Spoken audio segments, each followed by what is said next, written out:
Bonjour, vous venez d'acheter votre Q20 ou votre Q40, tout fonctionne très bien, par contre vous allez peut-être vous poser la question du jour où les batteries auront des problèmes, car sur ce modèle, rien n'est prévu pour l'ouvrir, et vous ne pouvez pas l'alimenter par pile, il y a uniquement une batterie interne de type LiPo, qui n'est pas accessible facilement. Donc je vais vous faire voir aujourd'hui, si jamais vous aviez des problèmes de batterie, comment effectuer le changement.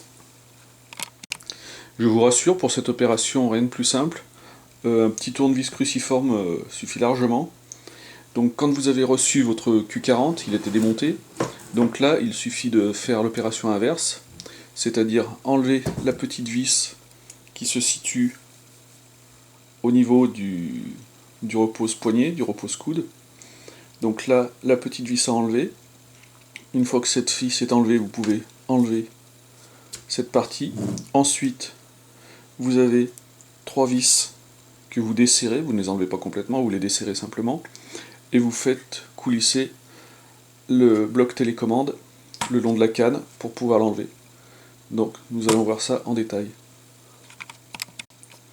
Première opération, donc enlever la petite vis qui se trouve à ce niveau.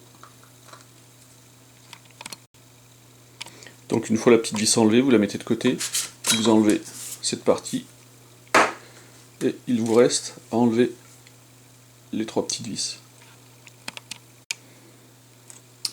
Une fois fait, donc, il nous reste 6 vis à enlever sous le dessous. Ce sera les seules vis à enlever pour effectuer cette opération.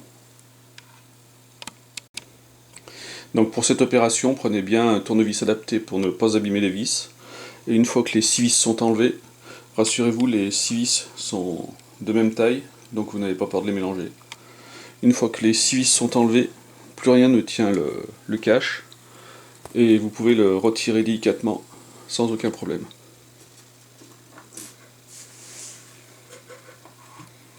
Et voilà l'intérieur de la bête.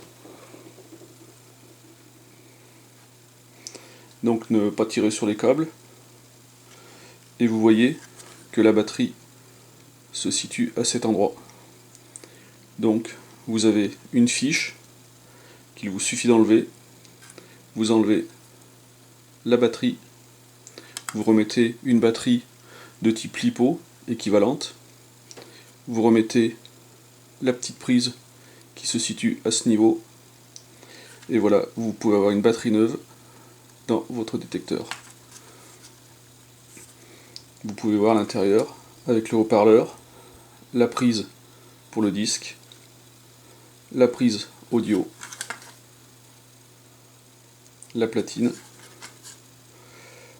le petit joint qui évite que l'eau ne s'infiltre trop à travers,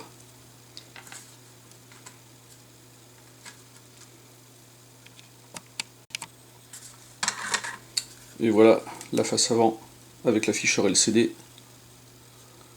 les petits boutons,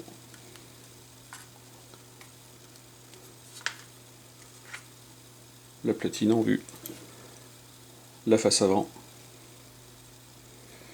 Et donc là vous connaissez toutes les entrailles de votre détecteur. Lors du remontage, bien faire attention de ne pas pincer le petit joint, voir que la batterie est bien reconnectée. Vous pouvez voir ici que vous avez des potentiomètres de réglage.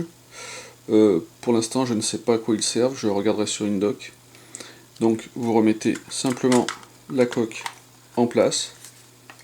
Voilà. Vous resserrez à l'aide des 6 vis et le remontage est fini. Dernier petit conseil, donc ne pas trop serrer les vis au montage, les serrer fermement mais ne pas les abîmer non plus. Et là j'ai uniquement mis une vis à chaque angle. Vérifiez que la batterie est bien remontée d'aplomb. Donc nous l'allumons. Et là, vous avez votre détecteur qui fonctionne.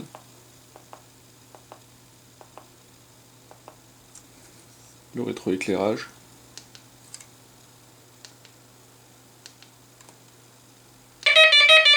le son, tout fonctionne très bien.